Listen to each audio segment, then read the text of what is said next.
Pulsar എന്ന് കേൾക്കുമ്പോൾ എല്ലാവർക്കും കുറച്ചൊരു വികാരമുള്ള വണ്ടിയാണ്. കാരണം പല ജനറേഷനിലും പല വണ്ടികളായിട്ട് വന്ന് എല്ലാവരെയും ഒന്ന് ത്രില്ലടിപ്പിച്ച വണ്ടിയാണ്. അപ്പോൾ പൾസറിൽ പല സീരീസ് ഉണ്ട്. ക്ലാസിക് സീരീസ് ഉണ്ട്, അതുപോലെ എൻ സീരീസ് ഉണ്ട്, NS സീരീസ് ഉണ്ട്. എൻ സീരീസ് നമ്മൾ ഏറ്റവും ലാസ്റ്റ് ലോഞ്ച് ചെയ്തത്, ഏറ്റവും ആദ്യം ലോഞ്ച് ചെയ്തത് 2022 160 എന്ന് പറഞ്ഞൊരു സീരീസിലൂടെയായിരുന്നു. പിന്നെ അത് 2021 150 വന്നു. 2023 വന്നിരിക്കുന്നതാണ് 250 N250 എന്ന് പറഞ്ഞാൽ പുതിയ വാഹനം, പുതിയ ഒരു ടൂ വീലർ വന്നിരിക്കുന്നു. പിന്നെ അതുകൂടാതെ കുറച്ച് അപ്ഡേഷൻ 160ലും 150ലും വന്നിട്ടുണ്ട്. ക്ലസ്റ്റർ അപ്ഡേഷൻസ് കുറച്ച് കാര്യങ്ങളൊക്കെ അതിനകത്ത് വന്നിട്ടുണ്ട്. അപ്പോൾ കുറച്ച് വണ്ടി ഓടിച്ചു. ഭയങ്കര 250 എന്ന് പറഞ്ഞാൽ അറിയാലോ, അത്യാവശ്യം എൻജിൻ പവറുണ്ട്. അപ്പോൾ ആ ഒരു കാര്യം നല്ല രീതിയിൽ നമുക്ക് ഈ ഒരു എൻജിൻ സൈഡിൽ കാണുന്നത് ഭയങ്കര റിഫൈൻഡ് ആയിട്ടുണ്ട്, നല്ല സ്മൂത്ത് ഫീൽ എൻജിൻ ആയതുകൊണ്ട്. പിന്നെ തോന്നിയൊരു കാര്യം, നമ്മൾ റൈഡിങ് പോസ്റ്റർ ഉണ്ടല്ലോ, റൈഡിങ് പോസ്റ്റർ നല്ല രസമുണ്ട്. ഒന്ന് നമുക്കൊരു അഗ്രസീവായിട്ടുള്ളൊരു ഫീല് തരുന്ന റൈഡിങ് പോസ്റ്ററാണ് നമുക്ക് ഓടിച്ചപ്പോൾ ആ ഒരു ഫീല് തോന്നി. പിന്നെ സിറ്റി ഡ്രൈവിൽ എങ്ങനെ ഉണ്ടെന്ന് ചോദിച്ചു കഴിഞ്ഞാൽ സിറ്റിയിൽ ഓക്കെയാണ്. കാരണം ഒരു 3rd ഗിയറിൽ ഞാനൊരു 30 ലോ ഒക്കെ ട്രൈ ചെയ്തപ്പോഴും വണ്ടി നോക്ക് ചെയ്യുന്നത് കാര്യങ്ങളൊന്നുമില്ല, സിറ്റിയിൽ കുഴപ്പമില്ല. പക്ഷേ ഏറ്റവും അട്രാക്റ്റീവ് ആയിട്ടുള്ള ഒരു ഏരിയ എന്ന് പറഞ്ഞാൽ മിഡ് റേഞ്ച് ഹൈ റേഞ്ചും ആണ് ഇതിൻ്റെ ഏറ്റവും. ഒരു 3000 RPM തൊട്ട് ഒരു 8000+ RPM ആ ഒരു ബിറ്റ്വീനാണ് കറക്റ്റായിട്ടുള്ള ഒരു പവർ ഡെലിവറി ഈ ഒരു വണ്ടിക്ക് കിട്ടുന്നത്. അപ്പോൾ കുറച്ച് അഗ്രസീവായിട്ട് പോകാൻ താല്പര്യമുള്ളവർക്ക് പറ്റിയൊരു വണ്ടിയാണ്. പിന്നെ കുറച്ച് സ്മൂത്ത് റൈഡിനും താല്പര്യമുള്ളവർക്ക് വണ്ടിയാണ്. നമുക്ക് എക്സോസ്റ്റ് നോട്ടൊന്ന് കേൾപ്പിക്കാം. ഒരു സ്പോർട്ടി ഫീലുള്ള എക്സോസ്റ്റ് തന്നെയാണ് കേട്ടോ.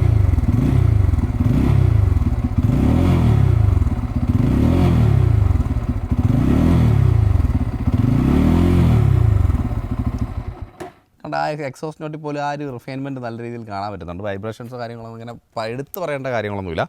ഈ ടാങ്കിലേക്ക് വരുമ്പോൾ 14 ലിറ്ററാണ് ടാങ്ക് കപ്പാസിറ്റി വരുന്നത്. 3 കളർ ഓപ്ഷൻ വരുന്നുണ്ട്. ഒന്ന് ഈ കാണുന്ന ബ്ലാക്ക് ആൻഡ് റെഡ് കോമ്പിനേഷൻ, പിന്നെ റെഡ് ആൻഡ് ബ്ലാക്ക് കോമ്പിനേഷൻ വരുന്നുണ്ട്, റെഡ് വൈറ്റ്, പിന്നെ ഈ ഒരു സ്റ്റിക്കർ കോമ്പിനേഷൻ വരുന്നുണ്ട്, ബ്ലൂ ആൻഡ് വൈറ്റ് കോമ്പിനേഷൻ. അങ്ങനെ 3 കളർ കോമ്പിനേഷൻ വരുന്നുണ്ട്.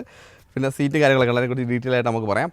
പിന്നെ ഈ ഒരു പൾസർ എന്ന് പറഞ്ഞ ബാഡ്ജിങ് നമുക്ക് വളരെ പ്രിയപ്പെട്ടതാണ്. പണ്ട് തൊട്ടേ നമ്മൾ കാണുന്ന ഒരു ബാഡ്ജിങ്ങാണ്. അത് ഇപ്പോഴും നിലനിർത്തിയിട്ടുണ്ട്, നല്ല കാര്യമായിട്ട് തോന്നി. അതുപോലെ ഈ ഒരു കാണുന്ന വിങ്സ് ഭാഗമെല്ലാം നല്ല രസമുണ്ട്. ഒരു എയറോഡൈനാമിക്കിനെ തുടർന്ന് സപ്പോർട്ട് ചെയ്യുന്ന രീതിയിൽ തന്നെയാണ് ഈ വിങ്സും കാര്യങ്ങളെല്ലാം കൊടുത്തിരിക്കുന്നത്. പിന്നെ എടുത്തു പറയേണ്ട കാര്യം ഈ ഒരു ഗ്രാഫിക്സ് തന്നെയാണ്. നമ്മൾ പഴയ 160 150 വന്നപ്പോൾ ഇത്രത്തോളം ഗ്രാഫിക്സിന് ഇത്ര ഇമ്പോർട്ടൻസ് കൊടുത്തിരുന്നില്ല എന്ന് തോന്നുന്നു. പക്ഷേ ഈ ഒരു സീരീസ് വന്നപ്പോഴത്തേക്ക് ഗ്രാഫിക്സിന് കുറച്ചുകൂടി ഇമ്പോർട്ടൻസ് കൊടുത്ത് കുറച്ചൊരു അഗ്രസീവ് ഫീല് ഓരോ ഡിസൈൻ എലമെൻറ്റിലും കൊണ്ടുവന്നതായിട്ട് നല്ല രീതിയിൽ തോന്നി. വണ്ടിക്ക് അത്യാവശ്യം നല്ല ലെങ്തും കാര്യങ്ങളൊക്കെ വരുന്നുണ്ട്. 250cc ആണ് എൻജിൻ വരുന്നത്. 24.5 bhp ആണ് എൻജിൻ്റെ പവർ ഫിഗർ വരുന്നത്. ടോർക്ക് വരുമ്പോൾ 21.5 ആണ്.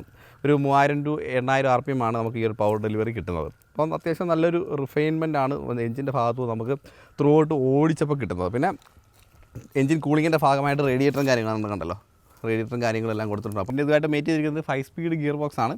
പിന്നെ നമുക്കിവിടെ എൻജിൻ്റെ ഒരു ഗാർഡും കാര്യങ്ങളൊക്കെ ഒരു ഫൈബർ ഗാർഡും കാര്യങ്ങളെല്ലാം ഈ ഒരു ഭാഗത്ത് കൊടുത്തിട്ടുണ്ട്. ഒരു സ്പോർട്ടി ഫീൽ കിട്ടാൻ വേണ്ടിയിട്ടുള്ള ഗാർഡ് മാത്രമാണ്, വേറെ സ്പെഷ്യൽ പ്രൊട്ടക്ഷൻ ഒന്നും അതിലുകൊണ്ട് കിട്ടുമെന്ന് തോന്നുന്നില്ല. ബജാജിൻ്റെ ബാഡ്ജിങ് കാര്യങ്ങളൊക്കെ കാണാം.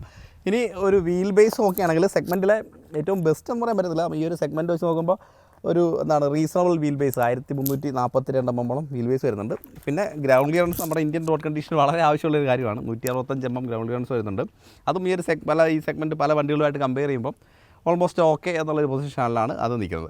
പിന്നെ ഓരോ ഈ ബ്രേക്ക് പാഡ് ആയാലും എല്ലാം നമ്മൾ പൾസറിൻ്റെ തന്നെ 160 150 കണ്ടിട്ടുണ്ട്. അപ്പോൾ ഡിസൈൻ വൈസ് അതുമായിട്ടൊക്കെ മാച്ച് ചെയ്യുന്നുണ്ട്. ക്വാളിറ്റി വൈസും ആ ഒരു ഫീൽഡിൽ തന്നെയാണ് കൊണ്ടുവന്ന് വെച്ചിരിക്കുന്നത്. അപ്പോൾ പ്ലേസ്മെൻറ്റും കാര്യങ്ങളെല്ലാം കൊള്ളാം.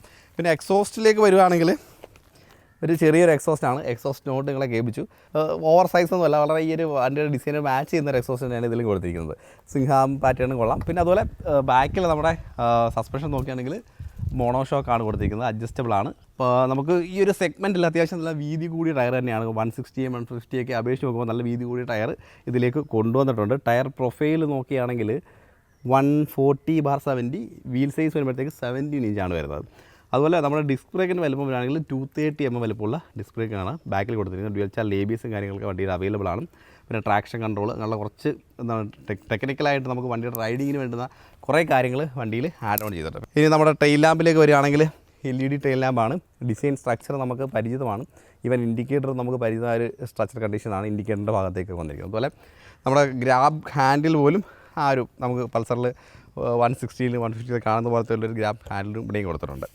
ഇനി നമ്മുടെ ബാഡ്ജിങ് കാണാം. N250 എന്ന് പറഞ്ഞാൽ ബാഡ്ജിങ് കൊടുത്തിട്ടുണ്ട്. പിന്നെ സീറ്റിൻ്റെ കാര്യത്തിലേക്ക് വരുമ്പോഴത്തേക്ക് ഡ്യുവൽ സീറ്റാണ് പൾസർ ബാഡ്ജിങ് നമുക്ക് ഇവിടെ കാണാം. പില്ലി റൈഡറിൻ്റെ സീറ്റ് അത്യാവശ്യം ഹൈറ്റും ഉണ്ട്. നമുക്ക് റൈഡിങ് പൊസിഷൻ നോക്കാം. ഫ്ലാറ്റ് ഫുട്ട് ചെയ്യാൻ പറ്റുന്നുണ്ട്. 800 mm ആണ് സീറ്റ് ഹൈറ്റ് വരുന്നത്. 164 കിലോയാണ് വണ്ടിയുടെ ഓവറോൾ വെയിറ്റ് വരുന്നത്. അപ്പോൾ നമുക്ക് വളരെ ഈസി ആയിട്ട് ഹാൻഡിൽ ചെയ്യാൻ പറ്റുന്ന ഒരു വെയിറ്റും കാര്യങ്ങളൊക്കെയാണ്. ഇനി ഒരു ഹാൻഡ്ലിംഗ് പൊസിഷൻ കണ്ടല്ലോ, നല്ലൊരു റൈഡിങ് പോസ്റ്റർ കിട്ടുന്നുണ്ട്. ഷോർട്ടായിട്ടുള്ളൊരു ഹാൻഡിലാണ്, ഹാൻഡിലിന് വലിയ ലെങ്ത് പോകുന്നില്ല. അതുകൊണ്ട് തന്നെ നമുക്ക് കുറച്ചുകൂടെ കർവ് ചെയ്യാനൊക്കെ കുറച്ചുകൂടെ രസമുണ്ട്. സിറ്റി റൈഡിന് വളരെ കംഫർട്ടബിൾ ആയിരിക്കും.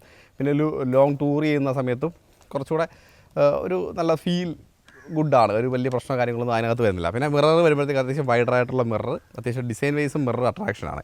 ഇനി ഇതാണ്ട് ഇങ്ങോട്ട് ഒരു കാര്യം കാണിച്ചതാണ്. ഇപ്പം നമ്മളെല്ലാവരും ഫോൺ യൂസ് ചെയ്യുന്നവരാണ്. അപ്പോൾ ചാർജിങ് വേണം. ലോങ് ട്രാവലൊക്കെ പോകുന്ന സമയത്ത് അതിന് വേണ്ടിയുള്ള ഒരു USB ചാർജിങ് സോക്കറ്റ് ഇവിടെ കൊടുത്തിട്ടുണ്ട്. ഇത് നമ്മുടെ കീ ഒന്ന് കാണിച്ചു തരാം. ഇതാണ് കീ വരുന്നത്.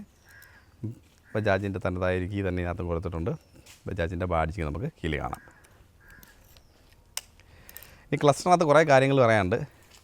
കുറേ ഇൻഫർമേഷൻ നമുക്ക് ആൾറെഡി ക്ലസ്റ്റർ സൈഡിൽ അവൈലബിൾ ആണ്. ഗിയർ പൊസിഷൻ, ഏത് ഗിയറിലാണ് കിടക്കുന്നത്, ഫ്യൂവൽ ഇൻഫർമേഷൻ, എത്രത്തോളം ഫ്യൂവലുണ്ട്, അതുപോലെ സ്പീഡോമീറ്റർ, ടാക്കോമീറ്റർ, എല്ലാ കാര്യങ്ങളും അറിയാൻ പറ്റും. പിന്നെ മോഡുകളുണ്ട്.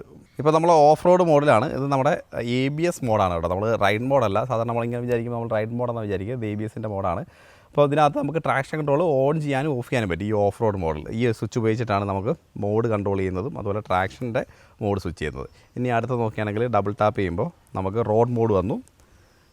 അടുത്ത് വരുമ്പോഴത്തേക്ക് ഡബിൾ ടാപ്പ് ചെയ്യുമ്പോൾ റെയിൻ മോഡ് വന്നു. റെയിൻ മോഡ് വരുമ്പോഴത്തേക്ക് നമുക്ക് കുറച്ചുകൂടെ ട്രാക്ഷൻ കാര്യങ്ങളൊക്കെ കൂടുതൽ കിട്ടും. അതാണ് 3 ട്രാക്ഷൻ മോഡ് നമുക്ക് ഈ ഒരു വണ്ടിയിൽ വരുന്നുണ്ട്. എൻജിൻ കിൽ ബട്ടണാണ് നമുക്ക് കാണുന്നത്. ഇവിടെ ഒരു ചെറിയ ഡിസൈൻസ് പാറ്റേൺ കൊടുത്തിട്ടുണ്ട്. അതൊക്കെ രസമുണ്ട്. ഇപ്പോൾ നമ്മുടെ ലൈറ്റിൻ്റെ സ്വിച്ച് കാണാം. അതുപോലെ എൻജിൻ സ്റ്റാർട്ട് ചെയ്യുന്ന ബട്ടൺ നമുക്കിവിടെ കാണാം. ഓക്കെ, ഇഗ്നീഷൻ ബട്ടൺ നമുക്കിവിടെ കൊടുത്തിട്ടുണ്ട്. ഇനി ലെഫ്റ്റ് സൈഡിലേക്ക് വരുമ്പോഴത്തേക്ക് കുറച്ചധികം കൺട്രോൾസ് ഉണ്ട്. ഒന്ന് ഔട്ട് സൈഡിൽ നമുക്ക് പാസ് ലൈറ്റ് കാണാം. ഇതിനകത്താണ് നമുക്ക് മോഡും കാര്യങ്ങളും സ്വിച്ച് ചെയ്യുന്നത്. അതുപോലെ ട്രാക്ഷൻ കൺട്രോൾ ഓൺ ചെയ്യാനും ഓഫ് ചെയ്യാനൊക്കെ ഈ സ്വിച്ചാണ് നമ്മൾ ഉപയോഗിക്കുന്നത്. ഇൻഡിക്കേറ്റർ, പിന്നെ ഹോൺ, ഒരു സിംഗിൾ ഹോണാണ് കൊടുത്തേക്കുന്നത്. ഇത്രയാണ് ഈ ഒരു സൈഡിൽ വരുന്ന കാര്യം. ഇനി നമ്മൾ ഇത്ര നേരം കാര്യങ്ങൾ പറഞ്ഞിട്ട് ബാക്കിയതൊക്കെയാണ് തോന്നുന്നു പറഞ്ഞു തുടങ്ങിയത്. ഈ ഫ്രണ്ടിലെ കാര്യം പറഞ്ഞില്ല. ഇതാണ് വണ്ടിയുടെ ഫ്രണ്ട് ഡിസൈൻ പാറ്റേൺ. നമുക്ക് 160 നമുക്ക് കണ്ടുവരുന്ന ഒരു സ്ട്രക്ചർ തന്നെയാണ്. രസം അറിയാമല്ലോ, DRL വരുന്നുണ്ട്. അതുപോലെ LED ലാമ്പ്, അത്യാവശ്യം നല്ലൊരു ഡിസൈൻ സ്ട്രക്ചർ തന്നെയാണ് വണ്ടിയിൽ വന്നിരിക്കുന്നത്. പിന്നെ ഏറ്റവും അട്രാക്ഷനായിട്ട് പറയേണ്ടത് നമുക്ക് ഫ്രണ്ടിൽ കിട്ടിയിരിക്കുന്ന കാര്യം എന്ന് പറഞ്ഞാൽ USD ഫോക്സ് ആണ്. അത് 37 mm ഡയമീറ്ററുള്ള ഒരു USD ഫോക്സ് ആണ് നമുക്ക് ഫ്രണ്ടിലേക്ക് വന്നേക്കുന്നത്. അത് നല്ലൊരു കാര്യമാണ്. ഡ്യുവൽ ചാനൽ ABS ആണ്. ഫ്രണ്ടിൽ നമുക്ക് 300 mm വലിപ്പമുള്ള ഡിസ്കാണ് ഫ്രണ്ടിൽ കൊടുത്തേക്കുന്നുണ്ടല്ലോ. അത്യാവശ്യം നല്ല വലിപ്പമുള്ള ഡിസ്പ്ലേക്ക് ഫ്രണ്ടിൽ നമുക്ക് വന്നിട്ടുണ്ട്. അതിൽ ഫ്രണ്ടിലെ ടയർ സൈസ് വരുമ്പോഴത്തേക്ക് 110, 70, 17 ഇഞ്ച്. വീൽ സൈസ് നമുക്ക് 17 ഇഞ്ചും ടയർ സൈസ് 110, 70 ഫ്രണ്ടിൽ വരുന്നത്. പിന്നെ അതിൻ്റെ കളർ ഇപ്പോൾ ബ്ലാക്ക് കളറിലാണ്. ഈ ഒരു സെയിം ബ്ലാക്ക് കളറിലാണ് USD ഫോക്സ് വരുന്നത്. റെഡിലേക്ക് വരുമ്പോൾ നമുക്കൊരു ഷാമ്പെയിൻ ഗോൾഡൻ കളറിലാണ് ഈ ഒരു USD ഫോക്സ് വരുന്നത്. കുറച്ചുകൂടെ കാണാൻ കുറച്ചുകൂടെ അട്രാക്ഷൻ എനിക്ക് തോന്നുന്നു ആ ഷാമ്പെയിൻ കളറുള്ള USD ഫോക്സ് ആണെന്ന് തോന്നുന്നു. കുറച്ചുകൂടി ഒരു പ്രീമിയം ഫീൽ അതിലേക്ക് നമുക്ക് കിട്ടുന്നുണ്ട്. അതുപോലെ ഗിയർ ലിവർ നോക്കുകയാണെങ്കിലും നമ്മുടെ ബ്രേക്ക് പെഡൽ കണ്ടപോലെ തന്നെ വളരെ ഷോർട്ടായിട്ടുള്ളൊരു ഗിയർ ലിവറാണ് കൊടുത്തേക്കുന്നത്. പിന്നെ അഡീഷണൽ കാര്യം എന്ന് പറഞ്ഞാൽ ഇതിനകത്ത് സ്ലിപ്പർ ക്ലച്ച് വന്നിട്ടുണ്ട്. ഈ ഒരു സെഗ്മെൻറ്റ് വെച്ച് നോക്കുമ്പോൾ നമ്മൾ നോർമലി 350cc വണ്ടികളൊക്കെ ആയിരുന്നു കണ്ടിരുന്നത്. അത് 250 സെഗ്മെൻറ്റിലേക്കും കൊണ്ടുവന്ന് അതൊരു നല്ല കാര്യമായിട്ട് തോന്നി. പ്രത്യേകിച്ച് നമ്മൾ ടൂറിംഗ് ഒക്കെ പോകുന്ന സമയത്ത് ഒരു അടിപൊളി കാര്യം തന്നെയാണ്. പിന്നെ വേറെ കുറച്ച് സേഫ്റ്റി ഫീച്ചേഴ്സ് അതൊക്കെ പല വണ്ടിയിലും നമ്മൾ കണ്ട കാര്യമാണ്. നമ്മുടെ വണ്ടി ഓണാക്കാം. അപ്പോൾ നമ്മൾ ഭയങ്കര അഗ്രസീവായിട്ടൊന്നും അല്ല ഓടിച്ച് നോക്കുന്നത്, എങ്കിലും നമുക്ക് അത്യാവശ്യം നല്ലൊരു സ്പേസ് ഉണ്ട് ഓടിച്ച് നോക്കാനായിട്ട്. അപ്പോൾ നേരത്തെ നമ്മളിങ്ങോട്ട് ഓടിച്ചുകൊണ്ട് വന്നപ്പോൾ ഉള്ളൊരു എക്സ്പീരിയൻസ് എന്ന് പറയുകയാണെങ്കിൽ ഭയങ്കര സ്മൂത്ത് ഫീലാണ് വണ്ടി ഓവറോളായിട്ട് തരുന്നതെന്ന് പറയാം. അപ്പോൾ നമുക്ക് ഒന്ന് ആക്സിലറേഷൻ കൊടുക്കാൻ തോന്നിയാലും ആ ഒരു ഇമ്മീഡിയറ്റ് റെസ്പോൺസ് തരുന്നുണ്ട്. പ്രത്യേകിച്ച് ഒരു ഇനിഷ്യലിൽ ഒരു ലാഗോ കാര്യങ്ങളൊന്നും ഒരു രീതിയിൽ നമുക്ക് ഫീൽ ചെയ്യുന്നില്ല. പ്രത്യേകിച്ച് മിഡിലും ഇച്ചിരി ഹൈയിലേക്ക് വരുമ്പോൾ കുറച്ചുകൂടെ നല്ലൊരു അഗ്രസീവ് പൊസിഷനിലേക്ക് വരികയാണെന്ന് നല്ല കറക്റ്റായിട്ട് നമുക്ക് ആ ത്രോട്ടിൽ കൊടുക്കുന്ന രീതിയിലുള്ള റെസ്പോൺസ് നമുക്ക് ഒരു മിഡ് റേഞ്ചിൽ നല്ല രീതിയിൽ വരുന്നുണ്ട്. ഇനിഷ്യലിൽ പ്രത്യേകിച്ച് അങ്ങനെ പറയുകയാണെങ്കിൽ ഇനിഷ്യലിൽ ലാഗ് ഉണ്ടോ എന്ന് ചോദിച്ചു കഴിഞ്ഞാൽ ഒട്ടും ലാഗും കാര്യങ്ങളും നമുക്ക് ഇനിഷ്യലി ഒരു രീതിയിലും തോന്നുന്നില്ല. 250cc എഞ്ചിൻ്റെ എല്ലാ പെർഫോമൻസും നല്ല രീതിയിൽ കാണിക്കുന്നുണ്ട്. സമയത്ത് നമുക്ക് അടുത്തൊരു ചോദ്യം എന്ന് പറഞ്ഞാൽ മൈലേജിനകത്ത് എന്തെങ്കിലും ഡ്രോപ്പ് വരുമോ എന്നുള്ളതാണ്. പക്ഷേ ഒരു 40+ എന്തായാലും നമുക്ക് ഈ ഒരു ബജാജിൻ്റെ ഒരു നേച്ചർ വെച്ചിട്ട് ഒരു 40+ മൈലേജ് എന്തായാലും നമുക്ക് അത് പ്രാക്ടിക്കലായിട്ട് നമുക്ക് എക്സ്പെക്ട് ചെയ്യാൻ പറ്റുന്ന ഒരു മൈലേജ് തന്നെയാണ് ഈ ഒരു വാഹനത്തിന് കമ്പനി അവകാശപ്പെടുന്നത്. വണ്ടി ഓട്ടോമാറ്റിക്കായിട്ട് ഓഫ് ആവും. ഇത് ഒരു കുറേ നാളായിട്ടുള്ള സേഫ്റ്റി ഫീച്ചറാണ്, പുതിയതായിട്ട് കൊണ്ടുവന്ന ഇന്നോവേഷനൊന്നും അല്ല. നമ്മൾ സൈഡ് സ്റ്റാൻഡ് കിടക്കുന്നതുകൊണ്ടാണ് വണ്ടി ഓഫായി പോകുന്നത്. ഇപ്പം മാറ്റി കഴിഞ്ഞാൽ വണ്ടി ഓട്ടോമാറ്റിക്കലി മൂവ് ചെയ്യാൻ പറ്റും കേട്ടോ. ഇത് നേരത്തെ ഉള്ളതാണ്, ഇപ്പോൾ ജസ്റ്റ് ഈ വണ്ടിയിലുണ്ട് എന്ന് പറഞ്ഞു മാത്രമേ ഉള്ളൂ. അപ്പോൾ ഇത്രയാണ് നമ്മുടെ പൾസർ 250 വിശേഷങ്ങൾ. പ്രൈസ് 1,52,300 സംതിങ് ആണ്. അപ്പോൾ ഇതാണ് ഒരു എക്സാക്റ്റ് എക്സ് ഷോറൂം പ്രൈസ് നമ്മുടെ കൊച്ചിയിൽ വരുന്നത്, കേരള പ്രൈസ് വരുന്നത്. അപ്പോൾ പ്രൈസിൻ്റെ കാര്യം കൂടുതലാണോ കുറവാണോ എന്നുള്ള കാര്യങ്ങൾ നിങ്ങൾ കമൻറ്റ് ചെയ്യുക, നിങ്ങളുടെ അഭിപ്രായം തീർച്ചയായിട്ടും കമൻറ്റ് ചെയ്യുക. അതുപോലെ വണ്ടി ടെസ്റ്റ് ഡ്രൈവിനൊക്കെ ഉടനെ എത്തി തുടങ്ങും. അപ്പോൾ ടെസ്റ്റ് ഡ്രൈവ് ചെയ്തിട്ട് നിങ്ങളുടെ അഭിപ്രായം തീർച്ചയായിട്ടും കമൻറ്റ് ചെയ്യണം. എന്താണ് നിങ്ങളുടെ ഒരു ഫീഡ്ബാക്ക്, എന്താണ് നിങ്ങൾക്ക് ഫീൽ ചെയ്യുന്നത്, എന്താണ്. ഇപ്പോൾ പലരും ഓടിക്കുമ്പോൾ പല അഭിപ്രായങ്ങളായിരിക്കും. അപ്പോൾ കമൻറ്റ് സെക്ഷൻ നോക്കുമ്പോൾ കുറച്ച് ആൾക്കാർക്ക് കൂടെ ഒരു ഇൻഫർമേഷൻ ആവും എന്താണ് അടുത്ത ഒരാളുടെ ഒപ്പീനിയൻ. അപ്പോൾ നമ്മുടെ ഒപ്പീനിയനാണ് നമ്മൾ പറഞ്ഞത്. അപ്പോൾ എല്ലാവരുടെ ഒപ്പീനിയൻ പറയുക. അപ്പോൾ അടുത്ത വീഡിയോ ആയിട്ട് വീണ്ടും കാണാം. Okay, by.